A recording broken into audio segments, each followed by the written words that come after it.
So this is a quick lesson on how you can improve images, at least ones that have not already been professionally improved.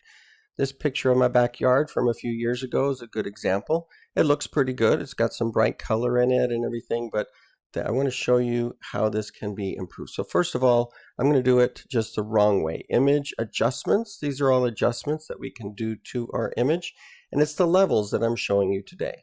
Levels is a graph. It's a histogram, which is the black pixels over here on the left. This is the black point, and this is the white point, and then this is all the shades of gray values of the pixels in between. It's got a nice bell curve here, but you can see that there are almost no black pixels in here. And we know that right in here in this dirt or in these darker shadows, that really, those would be black. So let's make them black by dragging our black point in, and generally to just about where the graph starts to go up. Everything to the left has been made black, and the rest has been left alone. If I take this too far, you'll see what happens. Everything just becomes completely black. So you got to find just the right spot in there. Same thing with the white point. When we bring this over, we may lose detail in places like the sky or parts of this fence, but it's not really important parts.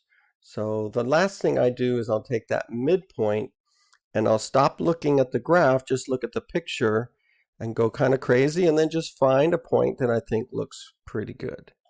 And sometimes I end up right back at 1.00, but sometimes it's a little to the left or to the right of that. Now you do have a preview mode here. So that's after, that's before. You don't really see that gray overcast until you take it off sometimes. So if you think a picture might be improved, you can try it out. If it really doesn't do much for it, then I wouldn't bother with saving it or anything. But sometimes you can really make your pictures look better. Now, as I said, this is not the way to do it. If I click OK, those pixels have now been changed, and there's no way for me to easily undo that without Control-Z. If I save this, come back to it the next day, I can't get back to the original image. I am, since I just did that, able to go through my history and go to open. That would be the same as a single Control-Z there. Let me show you the best way to do this. Layer, new adjustment layer. So this is going to apply a layer over my background.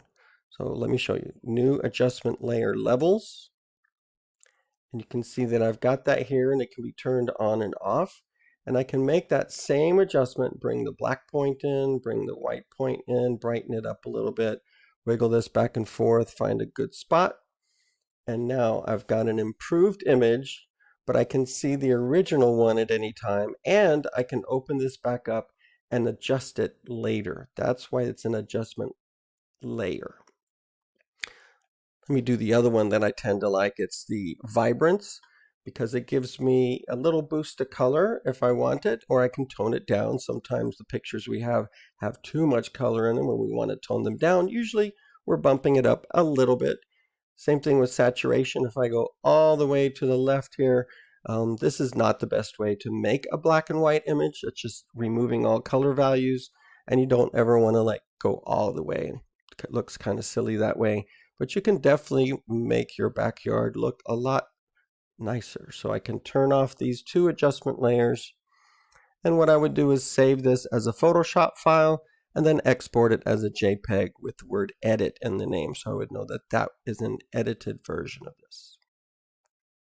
Keeping both versions is going to be really important if you want to show what you learned how to do in Photoshop. On your portfolio, you can put the first picture, let me see if I can get to it here, this picture next to this one, and show how you were able to make improvements to it and explaining about adjustment layers and stuff. That's pretty powerful stuff to have on your portfolio.